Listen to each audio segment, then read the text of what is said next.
Thank you, Madam Speaker, very much. I am very honored to put words on the record concerning Bill C-21. We have a very serious gun violence problem in this country, one that Conservatives across the country are deeply, deeply concerned about.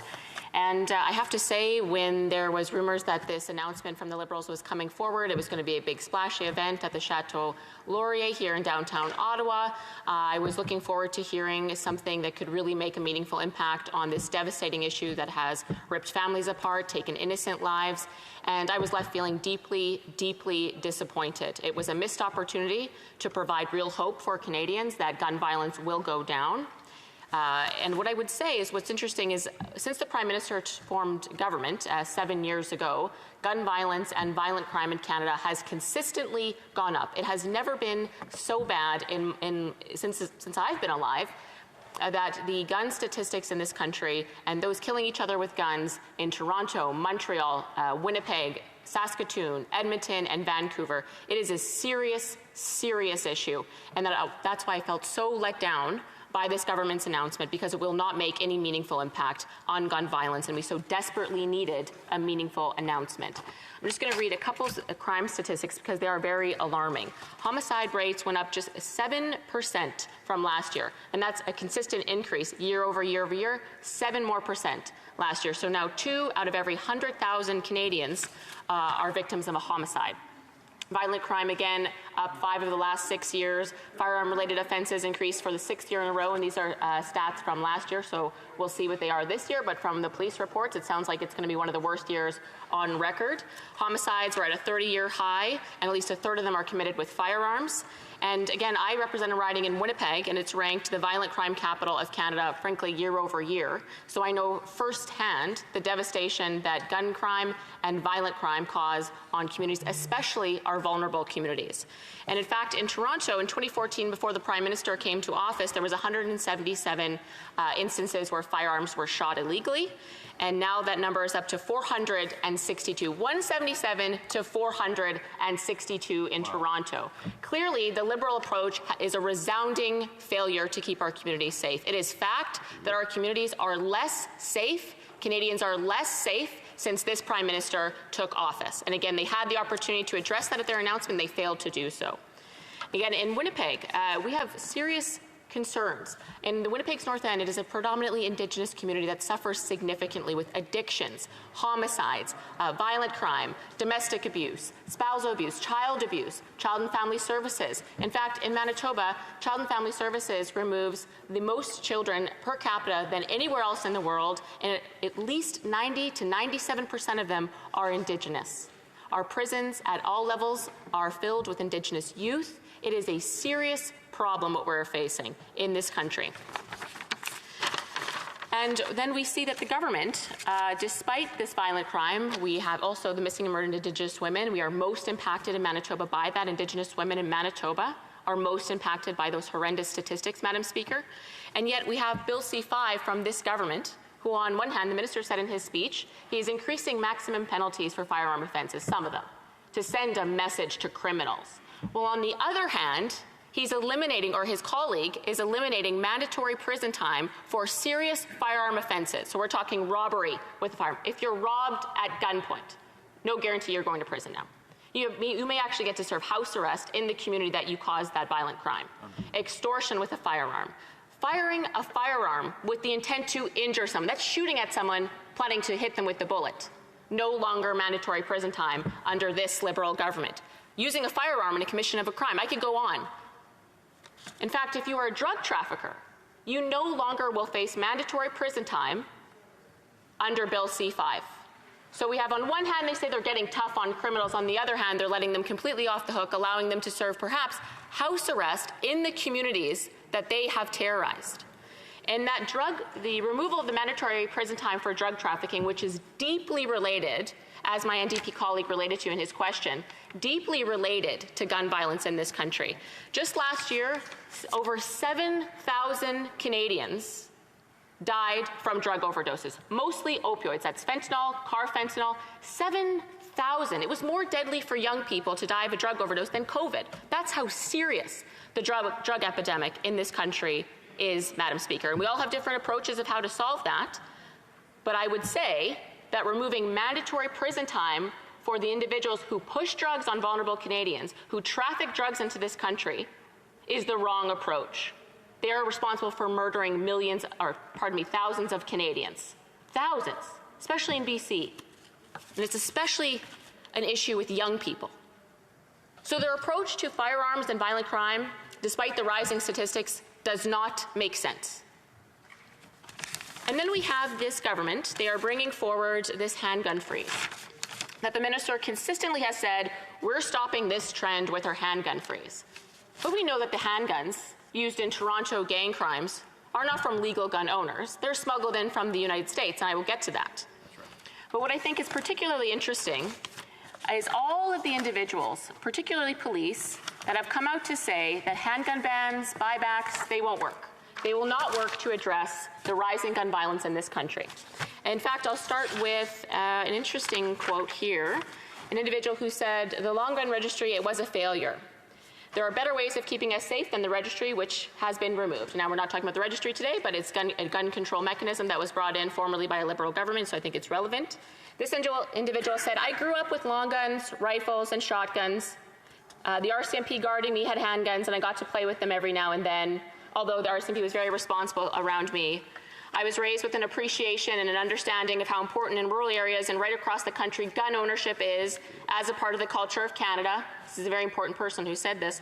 And I do not feel that there's a huge contradiction between keeping our cities safe from gun violence and gangs and allowing this important facet of Canadian identity, which is having a gun. Good quote. That was the Prime Minister of Canada. Oh, wow. Huh. Madam Speaker. Back in, 2013, 2012? Wow, how times have changed. I guess.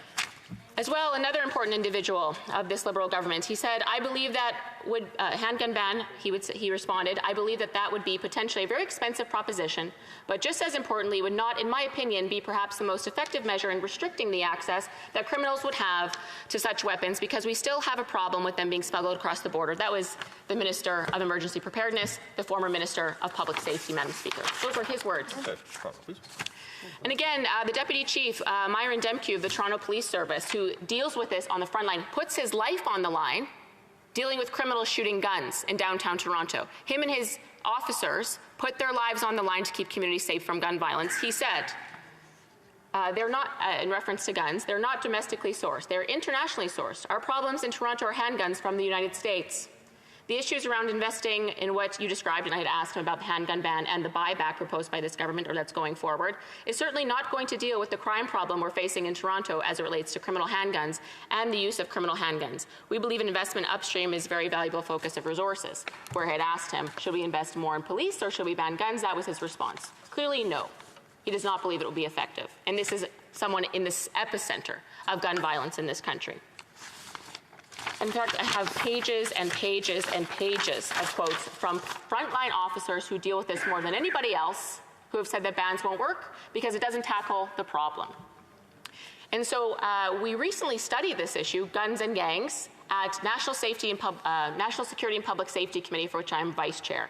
And we had a very robust debate. We had police experts, we had crime experts, we had community advocates, and not one recommendation in that report was to ban handguns, because none of the experts, none of the police experts, none of the community anti-gang experts said that that would be a solution. All of them said that that would not work.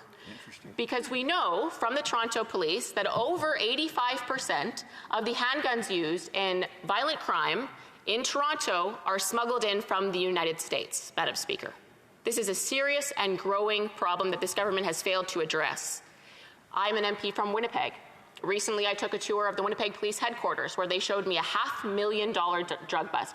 All of these deadly opioids, piles of cash, and a very long table of all the firearms they had seized from the gangsters that were responsible. And they're making these busts monthly. And I took a look at all the guns, and they said, number one, every single gun on that table is already prohibited. Not just restricted, prohibited. No one would have been able to legally get those guns in the country, no matter what kind of license you had. And the second thing they said, all of them were smuggled in from the United States. They then showed me a map, a map of the train tracks across North America, the major rail lines, all the way from Mexico, all the way through the central United States, all the way to Winnipeg.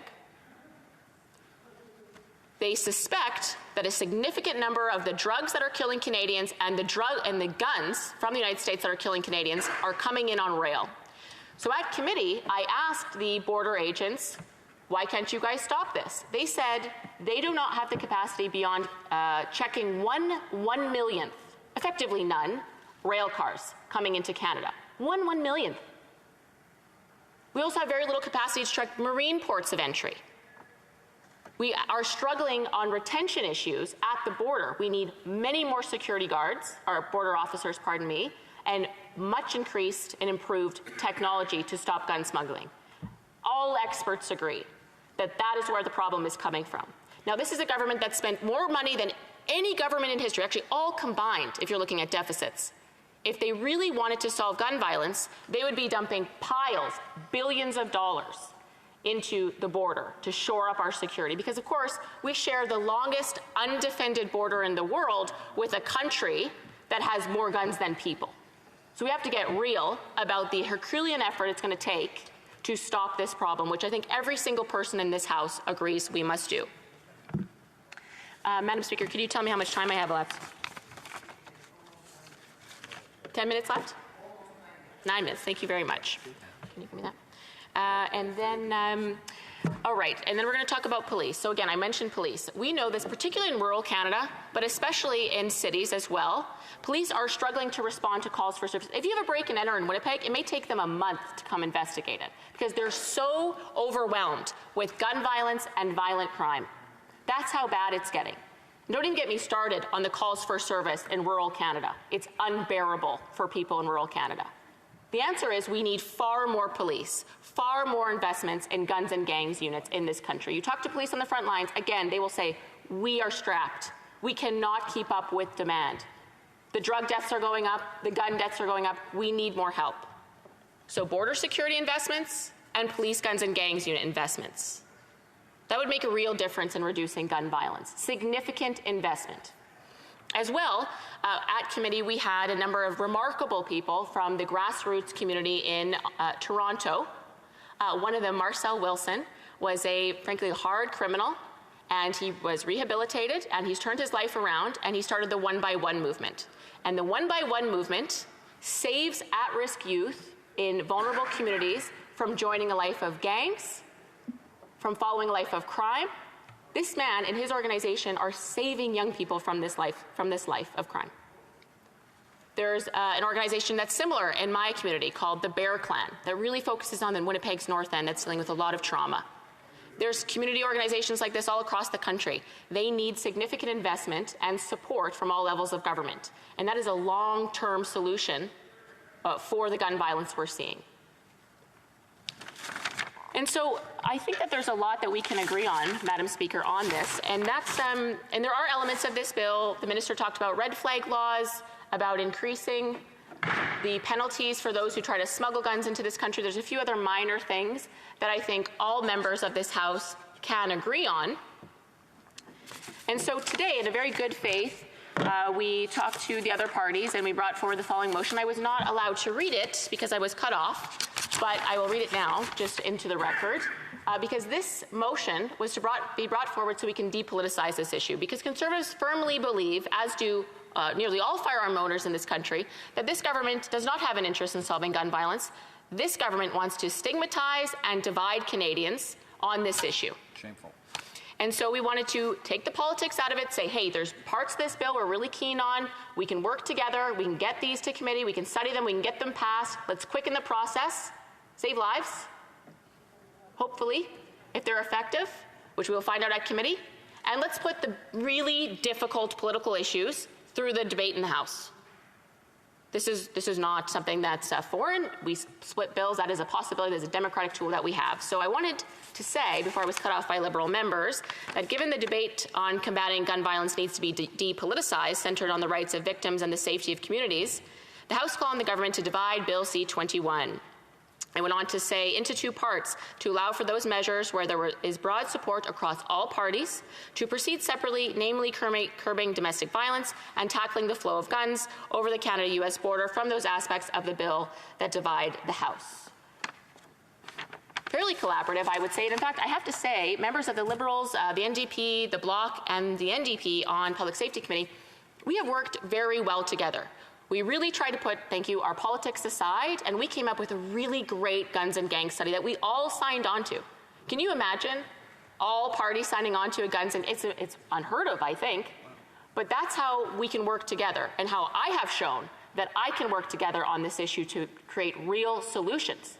And when I attempted to do that in the House today, the Liberals shot it down. So I'll take no lessons from them about playing politics with this. We made a good faith effort today, and they shot it down.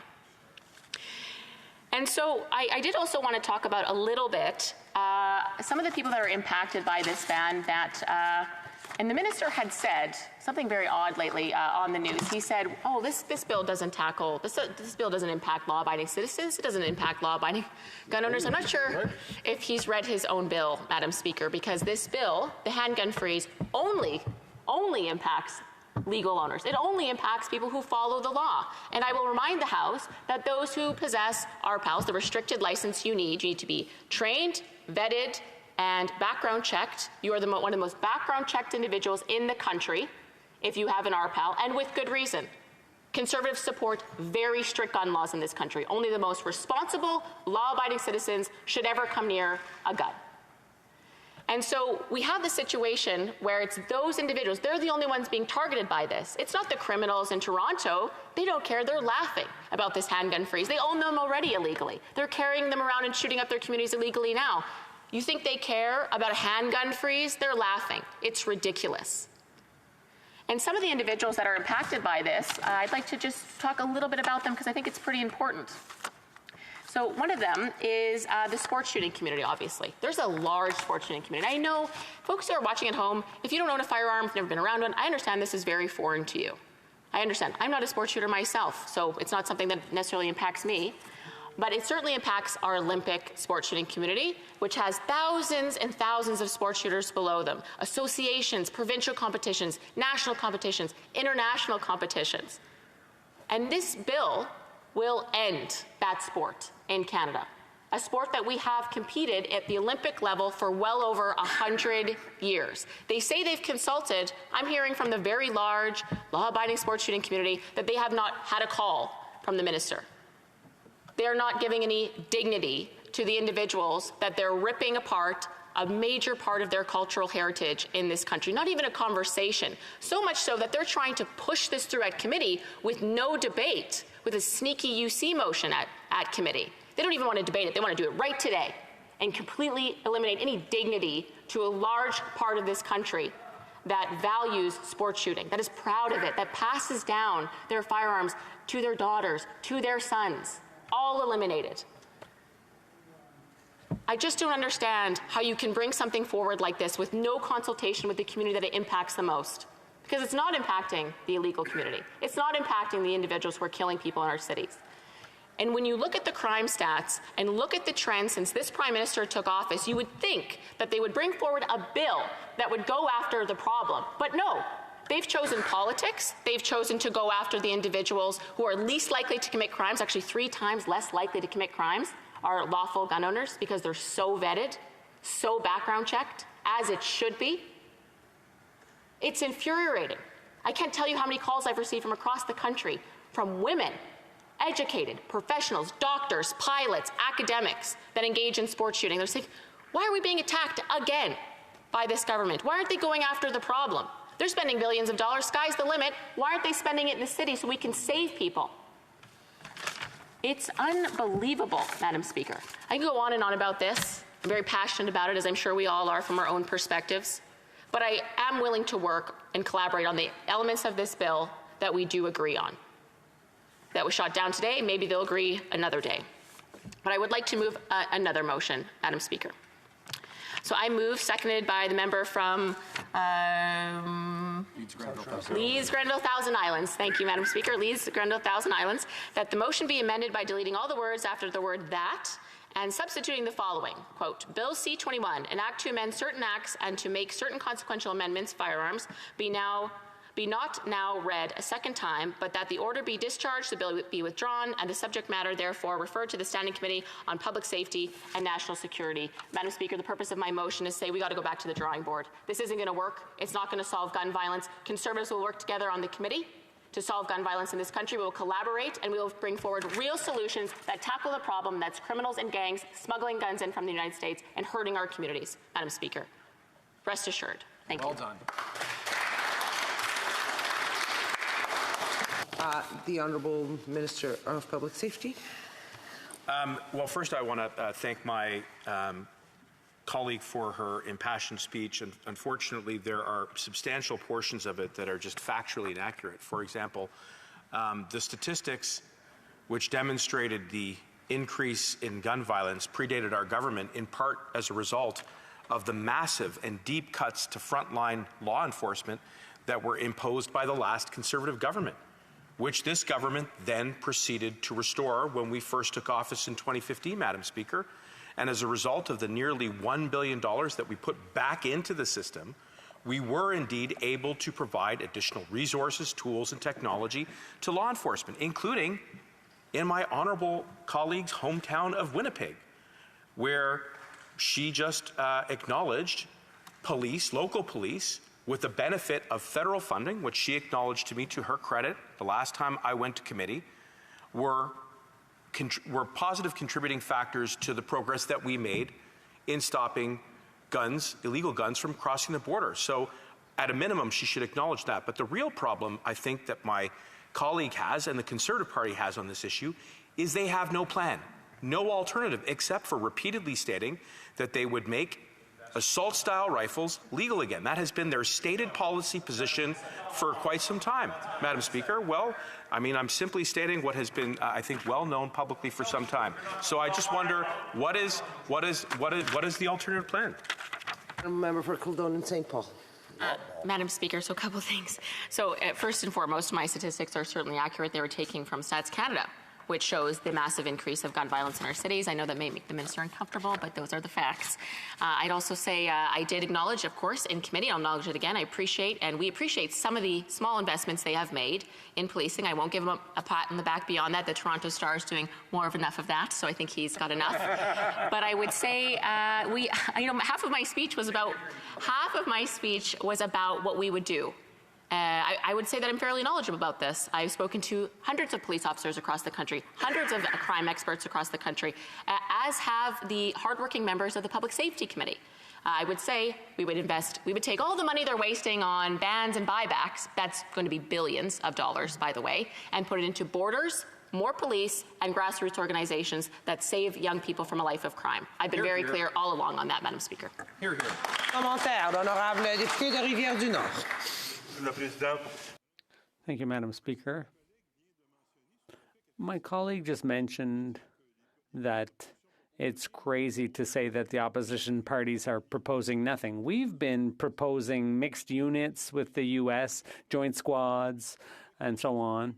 Quebec invested $6.2 million in that, and it strengthens the border, even though it's a federal jurisdiction. But there's not much happening on the government side. So my question for my colleague is, when I hear the minister say that the problem with shootings, which are spiking in Montreal and elsewhere, they're going to solve this with C-21. But when I read that bill, I see that it just affects guns that are bought legally in Canada. Maybe I'm mistaken, but it seems to me that the shootings we're experiencing are caused by gangs that are using illegal guns. So the gangs are ultimately responsible for these shootings. Maybe they're the target we should be cracking down on. Maybe I'm mistaken. The minister seems to think that the criminals are buying their guns at Canadian Tire or I don't know where else legally and then going and shooting up schools and so on. So am I mistaken? Does my colleague know anything else? Or does she also believe that it's criminal gangs that are using illegal weapons and not people buying weapons at Canadian Tire? The Honourable Member. Madam Speaker, and thanks to my honourable colleague. I could not have said it better myself. Merci beaucoup. C'est excellent. I would agree completely that this bill does, as he said, does purely target lawful firearms owners and does not go after criminals shooting up our cities, including Montreal. where there has been deaths, where young people are at risk of dying from drive-by shootings. It's almost every single day now we're seeing this in Montreal. And this minister, respectfully to him, kind of been parading around like this C-21 is the big solution, oh, it's going to end handguns. He knows it won't. He's got to know that. He knows. He's smart. He knows the issue is with illegally smuggled guns, with gangs who illegally possess them and use them to shoot up our cities. This bill will do nothing to address that, Madam Speaker. And I agree completely with my Bloc colleague. Member for Cowichan, Langford, Malahat Langford. Thank you, Madam Speaker. And I do enjoy working with my colleague on the Public Safety Committee. She is quite right that we do have a good working relationship. I have two questions. The first one, through a technical reading of the bill, because she did talk about lawful gun owners. My understanding of Bill C-21 is that if it is to become law, current owners of handguns can still legally use them. People can still go to a range to fire handguns under the supervision of our PAL holder, especially if the range owns a collection of handguns. I'm just wondering if she can clarify that that's her understanding of the bill as well. And my second question, too, is I think this is a very complex problem. She quoted a lot of police officers. Well, let me also quote from Staff Sergeant Michael Rowe of the Vancouver Police Department, who also appeared before the Public Safety Committee and identified straw purchases and the diversion of legally owned handguns as also big problems. So two things can be true here, Madam Speaker. We can have a problem from gun smuggling, but there is also a problem from the illegal diversion of legally owned handguns. And if we are to ignore that and focus only on the smuggling problem, we are doing a disservice, I think, to public safety. Would she not admit that the diversion, the domestic diversion, is also a problem, as was clearly identified by Staff Sergeant Michael Rowe of the Vancouver Police Department? Honourable Member for Kildonan and St. Paul. Thank you, Madam Speaker, and thank you to my honourable member. I've enjoyed working with him on the committee. So on his second question, actually, there is no data available of how many guns in this country are diverted from legal owners or stolen, as they said. This is sort of a red herring argument. There's, of course, anecdotal evidence to suggest that that may be part of the problem. I don't believe the officer in question said it was a huge part, but certainly straw purchases, there are methods that we can use to reduce that. And actually one of them is safe storage. We can incentivize safe storage. The more legal gun owners of all guns, the guns I own, the guns others in this place own, the more we can incentivize safe storage, that's like gun safes and the like, the less we will have that as an issue. That should be part of this debate. That should be part of this bill, how we can incentivize safe storage, because that will make a meaningful impact on what contributes in very small part to this problem. But we had, again, I have 3-4 pages of police saying that this will do nothing. And on his first question, I would say on the sports shooters and the elite sports shooters, what I'm hearing from them is this will be the death of their sport. And again, there are thousands of people. Actually, the Filipino in my community loves sports shooting. They compete provincially, nationally, internationally. They have told me they're devastated by this. That means their handguns that they've bought, that they've inherited from their fathers, that they're planning to give to their daughters and pass along these expensive devices. They will know, I know that they're sighing and making fun of this, and that's exactly the lack of respect that we have seen in this, from this Liberal government on legal firearm owners. Oh, too bad, so sad for them. Questions and comments. The Honourable Member for South Shore St. Margaret's.